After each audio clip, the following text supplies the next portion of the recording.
ሰላም እንዴት ናችሁ? ዛሬ ደግሞ ቆንጆ የሚጣፍጥ በስቡሳ አብረን እናዘጋጃለን። ስኳር ያልበዛበት ሶፍት የሆነ በጣም ቆንጆ ቴስት ያለው ነው።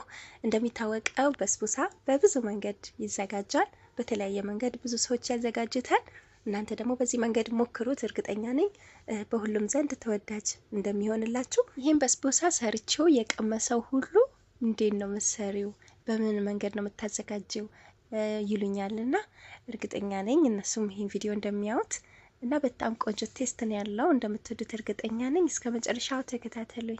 ወደ አሰራሩ ስንሄድ ሁሉንም ግብአት የምናዋህድበት ሰፋ ያለ ሳህን ያስፈልገናል። ከዛን 3 እንቁላል ከፍሪጅ ውጪ የቆየ መሆን አለበት፣ ቀዝቃዛ መሆን የለበትም። 3ቱን እንቁላል ሳህን ላይ ከጨመርን በኋላ በእንቁላል መምቻ እንደዚህ ለ1 ደቂቃ ያህል በደንብ አድርገን እንመታዋለን።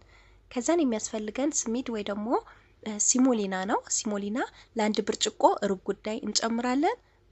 ብርጭቆ መሙላት የለበትም። እንዳያችሁት ሩብ ጉዳይ ከጨመርን በኋላ አሁንም ከእንቁላሉ ጋራ በደንብ እንመታዋለን ለ1 ደቂቃ ያህል። እንደዚህ በደንብ ከመታን በኋላ የሚያስፈልገን ስኳር ነው። 3 የሾርባ ማንኪያ ስኳር ከጨመርኩ በኋላ አሁንም ከእንቁላሉና ከሲሞሊናው ጋራ በደንብ አድርጌ እቀላቅለዋለሁ። ልክ እንደዚህ እንደምታዩት አሁንም ለ1 ደቂቃ ያህል አንድ ላይ ከቀላቀልኩኝ በኋላ ልክ ይዘቱ እንደዚህ ሲሆንልን ከዛን የሚያስፈልገውን እንጨምራለን። አሁን የምንጨምረው ዮገርት ወይም እርጎ ነው። እዚህ ጋር አንዱን ዮገርት እንጨምራለን። እሱም ቀዝቃዛ መሆን የለበትም፣ ከፍሪጅ ውጭ የቆየ። ከዛን የሚያስፈልገን 1 ሾርባ ማንኪያ ቤኪንግ ፓውደር እና 1 ኮፕ የኮኮናት ፓውደር እንጨምራለን። እዚህ ጋር የምታዩት በዮገርቱ ወይም በእርጎ እቃ ነው ለክቼ የጨመርኩት፣ ምክንያቱም እሱም 1 ኩብ ስለሆነ የሚይዘው ተመሳሳይ ስለሆነ ነው።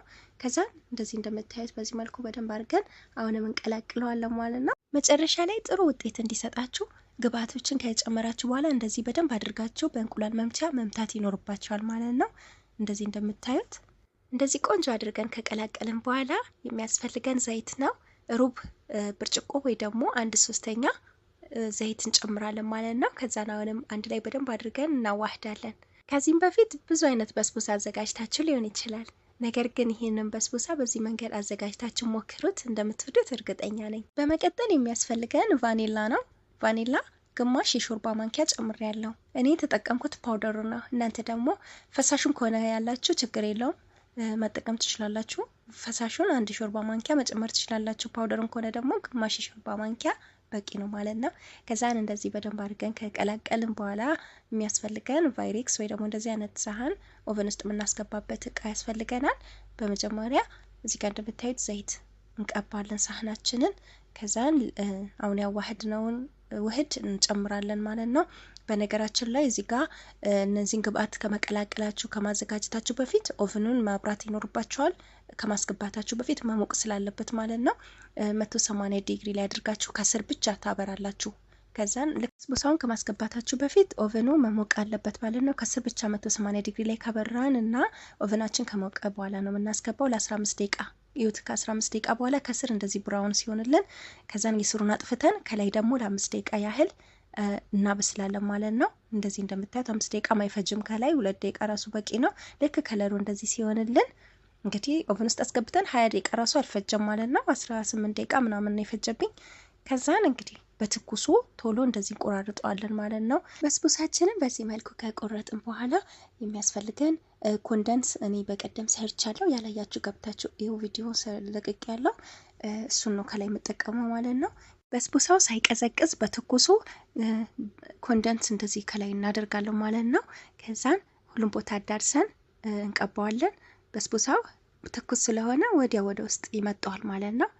በደንብ እስኪመጣው ድረስ በማንኪያ እንደዚህ ሁሉም ቦታ እያዳረስን እንቀባዋለን ማለት ነው። ያልደረሰበት ቦታ ላይ እንደዚህ እያደረግን እንዲደርስ እንዲሁም ደግሞ በስቡሳው ወደ ውስጥ እንዲመጣው እንደዚህ በማንኪያ ከላይ በስሱ በጣም ሳንጫን እንደዚህ በዚህ መልኩ ወደ ውስጥ እንዲገባ እንረዳዋለን ማለት ነው። እንግዲህ ኮንደንሱ በጣም ቆንጆ ቴስት ነው ያለው። ያላያችሁ ገብታችሁ እዩ። ከዛን መጨረሻ ላይ የኮኮናት ፓውደር ከላይ እንደዚህ እንደምታዩት አደረኩኝ ማለት ነው። አሁን ለመበላት ዝግጁ ነው። በተለይ ደግሞ የቡና ፍቅር ያላችሁ ደግሞ ከቡና ጋር ሲሆን ደግሞ በጣም የተለየ ነው፣ ልዩ ያደርገዋል። እንግዲህ እንደምታዩት ሶፍት የሆነ በጣም ቆንጆ ቴስት ያለው በስቡሳ በቀላሉ ብዙ ግብአት የማይጠይቅና ስዊት ያልበዛበት ጤናማ የሆነ የበስቡሳ አሰራር ይህን ይመስላል ማለት ነው። ሞክሩት። ሰርቼው ብዙዎች የወደዱት በስቡሳ ነው። እንዲሁም ደግሞ በትኩሱ ብትበሉት የበለጠ ልዩ ያደርገዋል እና እናንተም ሰርታችሁ ለምትወዱት ሰው ጋብዙላለሁ። እሺ ጓደኞቼ እስከ መጨረሻ ስለተከታተላችሁ አመሰግናለሁ። በቀጣይ በሌላ ቪዲዮ እስክንገናኝ ሰላም ሁኑልኝ። ባይ ባይ።